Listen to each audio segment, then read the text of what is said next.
ne lâcherai pas. Je n'abandonnerai pas la foi. Au nom de Jésus. Alléluia. Ce sont des vérités très fortes que je suis en train de vous communiquer. Vous allez vous rendre compte. Quand on vous a prêché Jésus et vous avez accepté Jésus dans votre vie, écoutez mon frère, ce qui s'est passé, c'est votre esprit qui a subi une transformation. D'ailleurs, une transformation totale et parfaite. Mais votre corps et votre âme sont sujettes à des transformations progressives. Mais ce qui a subi la transformation totale, la conversion totale, c'est votre esprit. Amen. C'est ce que je disais tout à l'heure quand je lisais 2 Corinthiens 5, 17. Si quelqu'un est en Christ, il est une nouvelle créature. C'est au niveau de votre esprit. Il est une nouvelle créature. Est-ce que quand vous avez accepté Jésus-Christ, votre teint avait changé? Amen. Quand tu avais accepté Jésus-Christ, ton teint avait changé. Si tu ne savais pas parler anglais, quand tu as accepté Jésus-Christ, tu as commencé à parler anglais? Non. Au niveau de votre intelligence, vous êtes resté vous. Au niveau de votre corps, vous êtes resté vous. Si tu avais des boutons avant d'accepter Jésus-Christ, ces boutons sont là. Les taches là sont encore là. N'est-ce pas? C'est-à-dire que la transformation qui a été subie, quand la Bible dit que vous êtes devenu une nouvelle créature, ce n'est pas au niveau de votre corps, ce n'est pas au niveau de votre âme, mais c'est au niveau de votre esprit. Et la transformation qui a été faite au niveau de votre esprit, ça a été une transformation totale et parfaite. Ça veut dire en d'autres termes que quand vous avez accepté Jésus-Christ, depuis le jour que vous avez accepté Jésus-Christ, votre esprit ne va plus grandir, ne va plus changer. Votre esprit reste totalement transformé, créé en Jésus-Christ parfait. Amen. Votre esprit n'a même plus besoin de grandir. C'est-à-dire que quand j'entends des expressions de gens qui disent que Nazo semble la peau mon limo et cola. Non, mon limo et cola. Quand tu as accepté Jésus-Christ, le texte que je venais de vous lire là est clair. Si quelqu'un est en Christ, il est une nouvelle. Les choses anciennes sont passées. Voici, toutes choses sont devenues nouvelles. La Bible ne dit pas que toutes choses vont devenir nouvelles ou pourront devenir nouvelles. Non, toutes choses sont devenues nouvelles. C'est parfait. La transformation est totale. Et ça, c'est au niveau de notre esprit. Dans notre âme, il arrivera peut-être que tu te mets encore en colère un jour, ou que tu fasses encore ceci ou cela. Donc, cette transformation totale qu'on dit là, ce n'est pas au niveau de votre âme, même pas au niveau de votre corps, mais c'est au niveau de votre esprit. Amen. Ah, c'est merveilleux d'apprendre ces choses. C'est merveilleux d'apprendre ces choses. Donc, tel que tu es là, il y a un tiers de toi. C'est-à-dire qu'il y a une partie de toi qui est complètement transformée, pleine de Dieu. Et dans cela, Dieu t'a même tout donné au niveau de ton esprit. Est-ce que tu comprends ça? C'est-à-dire que le Dieu créateur des cieux et de la terre, n'est-ce pas? Ce Dieu-là, quand tu as accepté Jésus, amen, quand tu as accepté Jésus, Dieu t'a donné tout ce que tu pouvais avoir besoin. Dieu t'a déjà donné et c'est au niveau de ton esprit.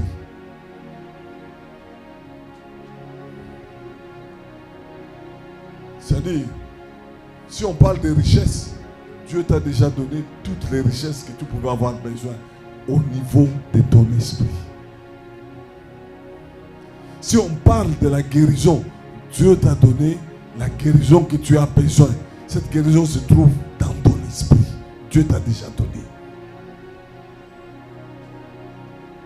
La joie que tu as besoin, Dieu t'a déjà donné toute la joie. Et cette joie se trouve dans ton esprit. Est-ce qu'il y a quelqu'un qui me comprend?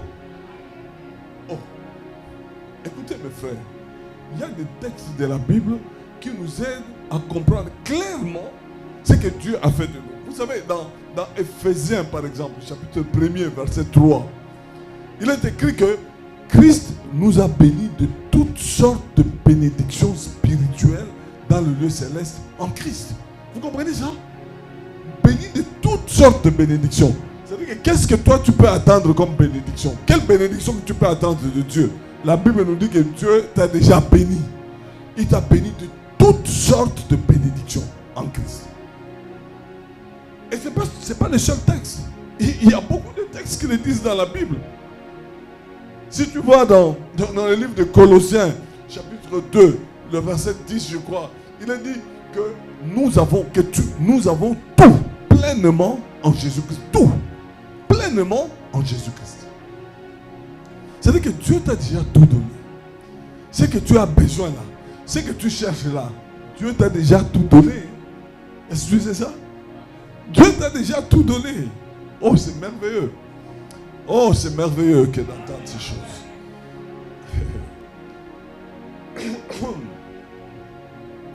J'ai besoin de 3 frères. Je vais essayer de... Est-ce que j'ai besoin de 3 personnes ici? Maman, tu peux venir? Tu es courageuse. Hein? Jeune homme. Voilà, 3 personnes. Quelle sera la 3e personne? Ah, mon MC. Ça, c'est vraiment merveilleux. Mettez-vous ici. Vous vous appelez comment, maman? Grâce. Grâce. Grâce pour toi. Wow.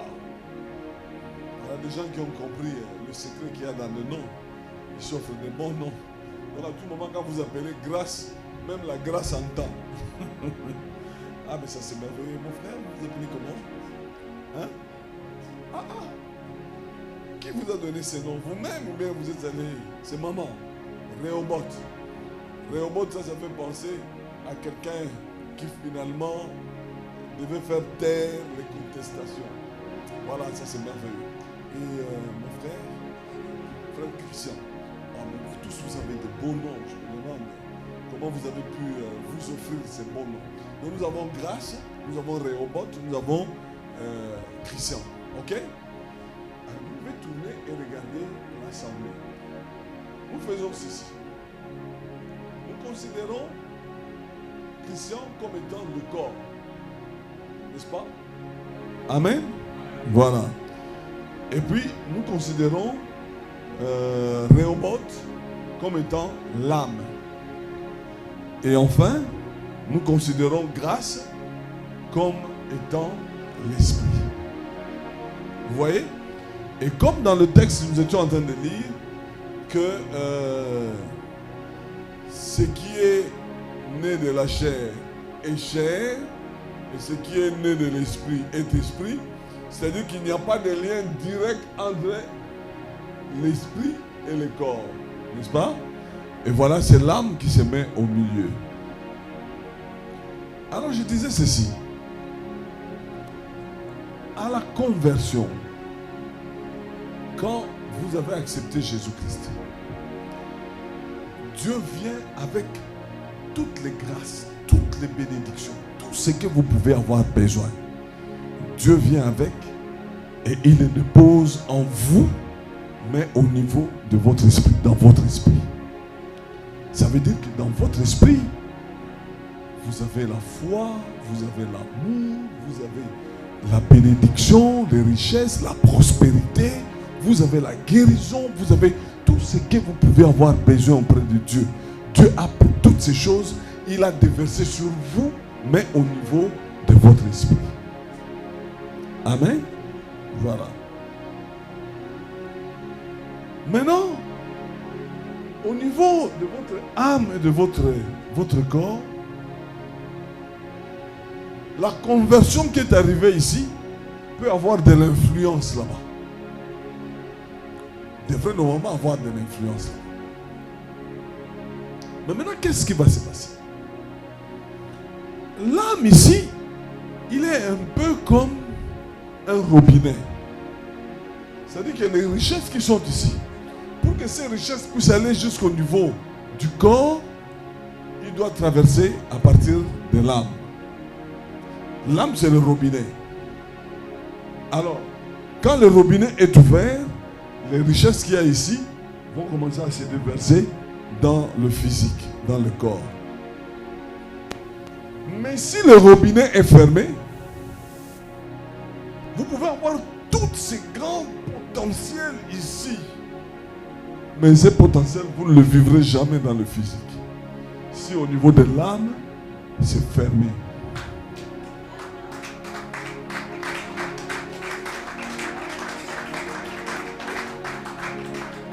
Vous voyez ça? Si c'est fermé, rien. Vous serez un chrétien. Donc voilà. Donc par moment, même la Bible dit que vous ne devez pas être mendiant. On te verra là mendiant, tu es mendiant. On te verra là malheureux, tu es malheureux. On te verra là avec du trouble. Donc quand tu vas trouble, et on risque même. Il y a certains qui vont même se suicider. Tu vas te suicider pendant que tu as toute une richesse, la paix. Tu as la paix. Tu as la joie là-bas. Tu as les richesses, même les richesses, la prospérité, tu trouves là. Tu traverses partout. D'ailleurs, dans Dubaï, il faut n'avoir. La prospérité. Je t'informe que la prospérité en question est déjà là, au-dedans de toi, dans ton esprit. C'est très fort. Hein? Et c'est ça la vérité. C'est ce que nous révèle la Bible. C'est-à-dire quand tu vas dans le miroir, voir ce que tu as en esprit, on te dira tout ce que je suis en train de te dire. Que toutes ces choses sont déjà là, au-dedans de toi. Ça y est là, Isalie. À moins que tu me dises que tu n'as jamais accepté Jésus-Christ, je comprendrai, oui, ça veut dire athée. Mais si tu as accepté Jésus-Christ, ces choses sont là. Amen. Maintenant, qu'est-ce qu'il faut faire pour que toutes ces richesses qui sont là puissent arriver, que le robinet là puisse s'ouvrir?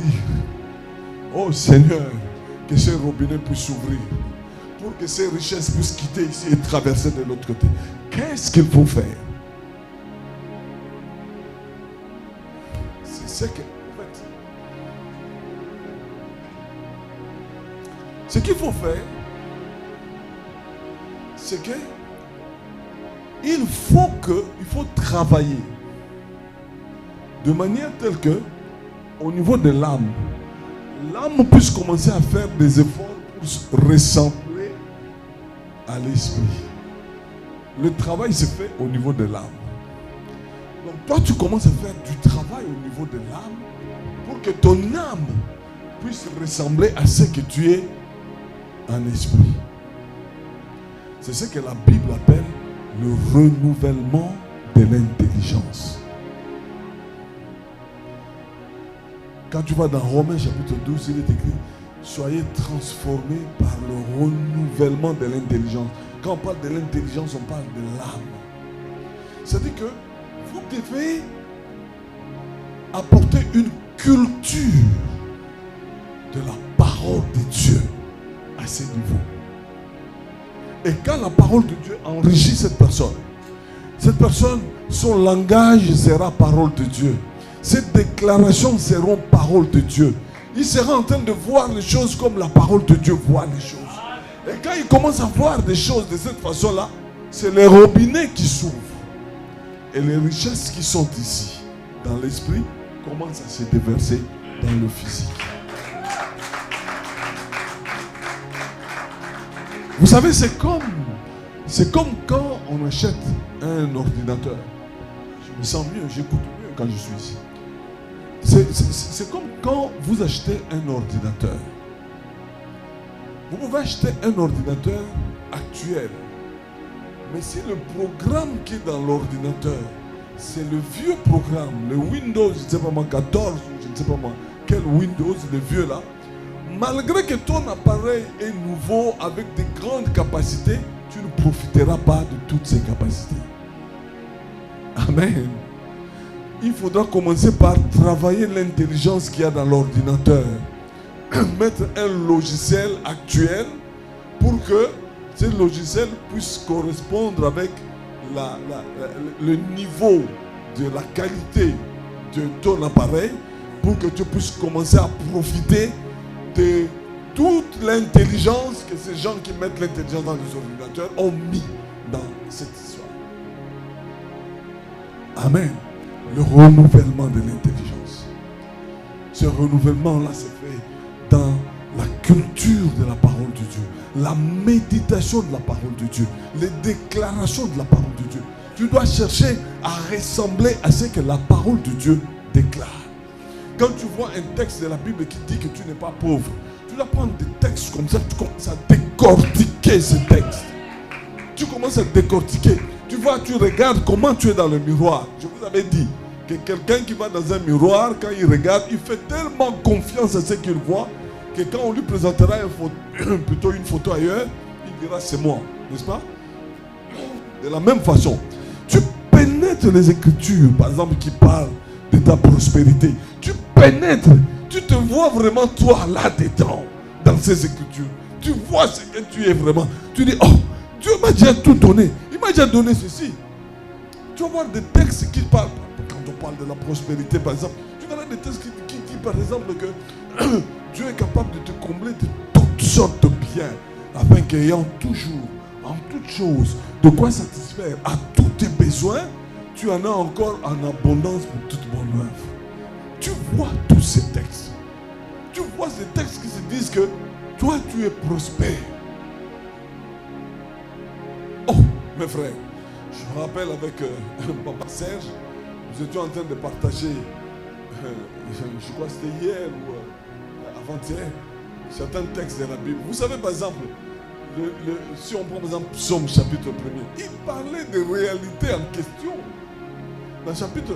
Dans Psaume 1er, il est dit, heureux l'homme qui ne marche pas selon les conseils des méchants, qui ne s'arrête pas sur la voie de pécheurs et qui ne s'assied pas en compagnie des moqueurs, mais qui trouve son plaisir dans la loi de l'Éternel et qui la médite jour. Et la Bible continue en disant, il est comme un arbre planté près d'un courant d'eau qui donne son fruit en sa saison et dont le feuillage ne se flétrit point. Et il finit en disant, tout ce qu'il fait, lui fait quoi? Lui réussit. Tout ce qu'il fait, lui réussit. C'est ça le travail qu'il faut faire à ce niveau. Et c'est ce que dit aussi Josué 1.8. Hein? Qu'est-ce qu'il dit là, Josué 1.8? Que ce livre de la loi ne s'éloigne point de ta bouche. Médite-le de la même façon. C'est la même chose qui est dit. Car c'est alors que tu auras du succès dans tes entreprises. C'est alors que tu réussiras. C'est ce que nous dit la Bible. Le travail se fait ici. Mon frère, le travail se fait ici. C'est ici où se fait le travail. La culture de la parole. Mettez-vous dans la parole. Oh. Nous parlions encore avec... ça fait une bonne compagnie hein, quand tu es à côté de quelqu'un où vous allez dans les Écritures ou dans les réalités de la parole et dans toutes ces choses. Ça fait différent. Et ça vous fait propulser si vous ne vous rendez pas compte. On parlait d'un frère qui était pauvre. Il était pauvre jusqu'au point que même le pauvre avait pitié de lui. Alors cet homme-là, quand il a découvert dans la Bible, la parole de Dieu, que ce n'était pas normal qu'il soit pauvre, qu'il était un homme prospère, il a pris la Bible.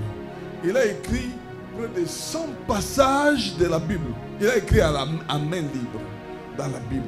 Près de 100 passages qui disaient que lui n'était pas pauvre, mais il était prospère et qu'il était riche. Dans la Bible, il a fait, il commençait à chercher. Il écrit, il écrit, il écrit. Il a pris tous ces 100 passages. Il commençait à méditer ces passages chaque jour. Il prend son cahier, il lit chaque jour. Maintenant que je vous parle, ce même frère-là, il dépense plus de 5 millions de dollars pour payer ses travailleurs, pour le fonctionnement de son entreprise. Plus de 5 millions de dollars par mois. Vous m'écoutez? Boyokinga, c'était un pauvre, tel que les autres pauvres avaient pitié de lui. Mais maintenant, il est devenu un patron tel que beaucoup de patrons l'envient. Vous comprenez ça? Qu'est-ce que je veux dire? Donc tu as un potentiel au-dedans de toi. Tu as compris, hein?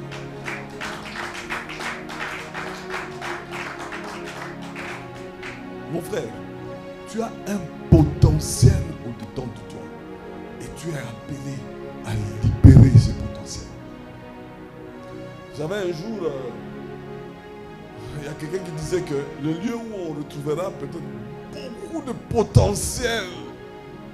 Vous savez, ça sera où? Beaucoup de potentiel. Vous savez, les Arabes, ça sera au cimetière. Parce que il y a beaucoup de chrétiens qui avaient reçu tout ce que Dieu leur avait donné, mais qui n'ont pas pu utiliser cela. Ils sont allés au cimetière avec tout ça, tous ces potentiels. Ils n'ont même pas profité de ça. Je me demande quand Jésus-Christ dit qu'il va nous consoler au ciel, il y aura des gens qui vont se mettre à pleurer. Je me demande si ce ne serait pas certaines personnes qui vont se rendre compte. Ah, non, moi malade, la maladie qui me faisait souffrir, donc j'avais le potentiel de chasser cette maladie. La pauvreté qui m'avait assailli, j'avais ce potentiel. Alors quand les gens vont commencer à regarder, j'avais tout ça. Les gens vont commencer à pleurer. Et Jésus-Christ va dire non, non, ça va, oubliez ça. Maintenant vous êtes auprès du Père. Amen. La vie chrétienne, quand vous acceptez Jésus-Christ, c'est pas que vous acceptez Jésus-Christ, c'est fini, vous allez au ciel. Ça, c'est pas pour ça. Ok, si tu acceptes Jésus-Christ pour aller au ciel, c'est aussi bon. Vas-y, tu iras au ciel. Mais la Bible nous dit que Dieu a tant aimé le monde qu'il a donné son Fils unique, afin que quiconque croit en lui ne fasse pas quoi? Ne périsse point. Donc, la pauvreté, c'est dans le périssement. La maladie, c'est dans le périssement. Les troubles, c'est le périssement. Et la Bible dit, ne périsse point. Mais qu'il ait quoi? La vie éternelle. La richesse, c'est la vie éternelle. La joie, c'est la vie. La paix, c'est la vie éternelle. C'est toutes ces choses. C'est comme ça que dans 1 Jean, il était écrit que je vous ai écrit ces choses afin que vous sachiez que vous avez, pas que vous aurez la vie éternelle. Vous sachez que vous avez la vie éternelle, vous qui croyez au nom du Fils de Dieu. Amen. Oh, c'est merveilleux qu'elle entende ces choses. Vous avez du potentiel au-dedans de vous. Et vous pouvez libérer ce potentiel. Si seulement vous pouvez vous appliquer à travailler à ce niveau-là. Tu entends quelqu'un qui dit, non, je sais que Dieu veut que je sois prospère. Et je vais devenir prospère. Et puis pose la question, mais tu t'appuies sur quoi pour dire que Dieu veut être prospère? Je sais que dans la Bible, il est dit quelque part, je ne sais pas, il est dit que quelque part là, que Dieu nous a bénis de toutes sortes de bénédictions. Donc tu ne maîtrises même pas ça. C'est-à-dire que tu ne t'assois même pas sur ça. Tu t'appuies sur quoi? La parole de Dieu est une sémence. Nous aurons le temps de revenir sur cette dimension. La parole de Dieu est une sémence qu'il faut planter. Et on le plante où? Là. Tu plantes. Et quand tu plantes, quand tu plantes, tu arroses. Tu finiras par faire quoi? Par récolter. Amen. Amen. C'est ça la vérité. C'est ça. Il est bien beau de venir passer du temps ici. Mais je te dis que tu ferais mieux de venir passer du temps ici et de profiter de ta présence. Ce n'est pas en vain. C'est monsieur que vous voyez. C'est un homme qui a expérimenté ces choses que je suis en train de vous communiquer. Il comprend de quoi je parle. Et c'est ça la vérité. Tu sais, parfois, quand je m'imagine dans nos parcours, C'est comme si c'est compliqué. Vous savez, je me rappelle quand j'arrivais à Kinshasa, vous savez ce qu'on appelle des Salomon. C'est-à-dire que je suis Salomé. Donc on vous accueille, votre chambre, c'est le salon. Et pour que vous puissiez dormir, il faut que tout le monde qui veut suivre la télévision puisse terminer. Hein? Et puis après, tu vas dormir. Et tu es obligé de te réveiller dès que les autres, la première personne qui se réveille, toi tu es obligé d'arrêter ton sommeil.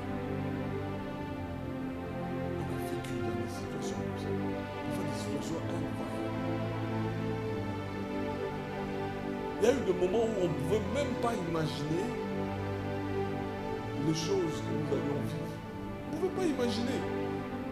Mais nous avions appris à nous appuyer sur la parole, à partager la parole, à déclarer la parole. Et je me rappelle qu'il y a dans certains milieux où j'ai eu l'occasion de prêcher. Donc, tu es hébergé dans un coin bizarre, mais tu déclares des choses qui semblent être en contradiction avec ce que tu vis. Je crois qu'il y avait des gens, quand ils nous regardaient, nous autres à cette époque, ils disaient, c'est jeune homme, c'est un aventurier. Et il déclare des choses, mais il vit où d'abord? Est-ce qu'il sait où est-ce qu'il vit? Oui, continue à déclarer ces choses. Parce que c'est la parole de Dieu, c'est une sémence. Continue à déclarer ces choses. Et c'est comme ça qu'un ami est venu me voir chez moi à la maison.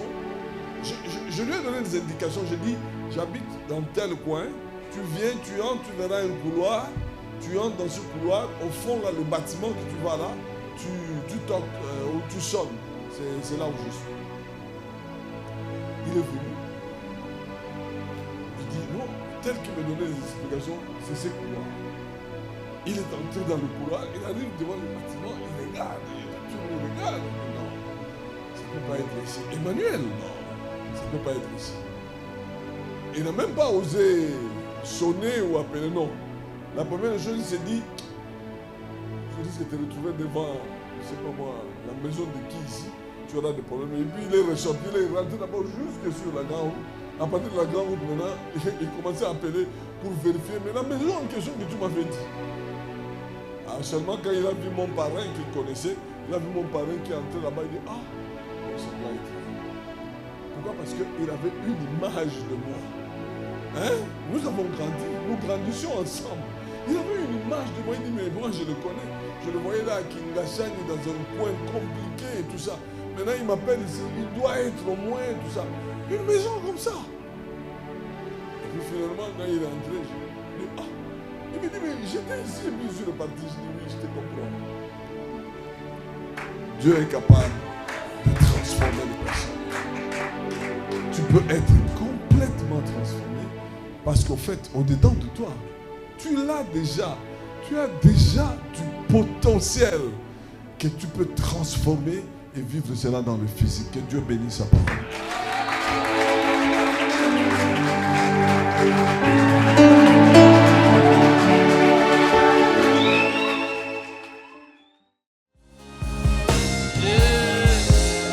Alléluia. Alléluia. Je ne lâcherai pas. Je n'abandonnerai pas la foi.